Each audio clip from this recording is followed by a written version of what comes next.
All right, let's dive in.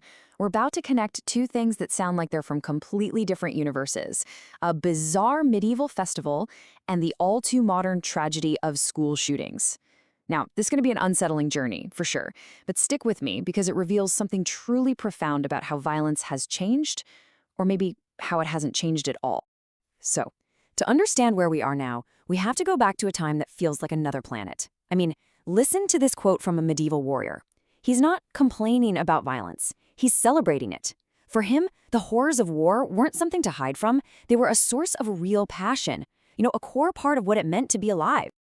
And that really gets to the heart of it. What we would find absolutely barbaric today was, back then, a public spectacle. It was community entertainment. Which, of course, raises a huge question. What happened? What changed to make that kind of thing disappear? Where did all that public aggression actually go?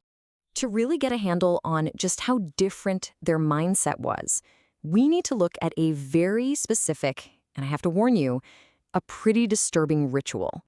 Okay, get this. In 16th century France, one of the highlights of the big St. John's Day festival was to round up a bunch of cats, stuff them in a sack, hoist them over a massive bonfire, and burn them alive, all for the amusement of a cheering crowd. I mean, what kind of society doesn't just tolerate that, but actually celebrates it? Well, the target here wasn't random at all. Cats were loaded with symbolic meaning. The church had linked them to witchcraft and evil, sure, but their history goes way deeper. Often tied to femininity, independence, goddesses. The connection was so powerful that centuries later, anti-suffrage posters would actually use cats to make fun of men who supported women's rights, as if they'd lost their masculinity. So the cat burning, it wasn't just mindless cruelty. It was a ritualistic attack on anything that seemed to threaten the established patriarchal order. So how in the world did we get from public cat burning to a world where that's just completely unthinkable? Well, the answer might lie in a fascinating theory called the civilizing process from a sociologist named Norbert Elias. What Elias argued was that over hundreds of years, we went through this fundamental psychological shift. See, society used to rely on external forces to control people. The king's guards, the threat of public execution. But slowly, that was replaced by internal controls. Our violent impulses didn't just vanish, we learned to cage them ourselves, driven by these new, powerful feelings like shame and embarrassment. And when you put the two side by side, the contrast is just stark. In the medieval world, violence was out in the open, it was personal. Today, we've pretty much outsourced it to the state, to the police, to the military. The impulses they used to just act on were expected to restrain. And what's the primary tool for that restraint? Shame. It's really a perfect metaphor for the modern mind, isn't it? It's like we've each built this internal cage to hold back our most aggressive instincts. And the bars of that cage are forged from our absolute terror of being humiliated in public. And hey, for the most part, that system keeps society from falling apart. But what happens when that system is pushed too far? What happens when it breaks? Let's pivot to our world, to the modern day, and take a look at the dark side of this whole civilizing process.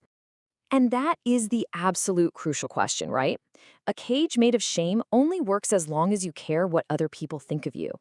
So what happens when that feeling of shame becomes so overwhelming, so crushing that you just stop caring? What happens when that cage doesn't just bend, but completely shatters? This brings us to a really important modern concept from another sociologist, Michael Kimmel. He calls it aggrieved entitlement. He describes it as this very specific, often masculine rage. It's the feeling that your rightful place in the world, the status, the privilege you were taught you were owed, is being stolen from you. And that deep, burning sense of humiliation demands revenge. It demands violent compensation for what you feel you've lost. And this isn't just some abstract theory. Kimmel points to a very real place where this kind of thing can grow: the American high school jockocracy. Think about places like Columbine, where a culture existed where athletic elites were treated like kings and a whole lot of other kids were just systematically bullied and humiliated. It's a perfect breeding ground for that aggrieved entitlement to take root. And the result of that cage of shame breaking? 151. Just let that number sink in. That's how many mass shootings have happened in U.S. schools between 1982 and 2024. This isn't a theory anymore. This is a tragic, repeating reality. So, this is the moment. This is where the two threads of our story, the medieval festival and the modern epidemic, finally, shockingly come together. And the parallels are honestly chilling. Just think about it. Back in the 16th century, the people leading the cruelty were the higher classes, the elites.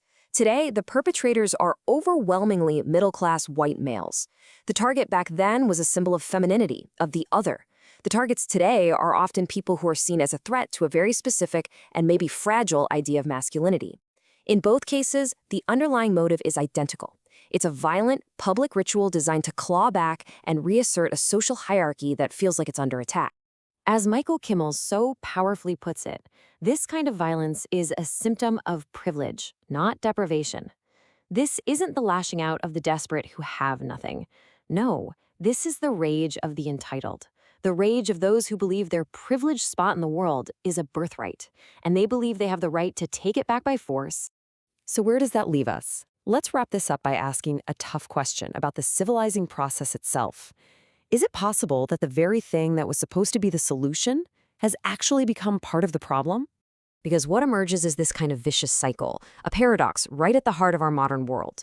It all starts with restraint. Society tells you to control your impulses, to cage them. For some, that pressure builds and builds into this intense frustration.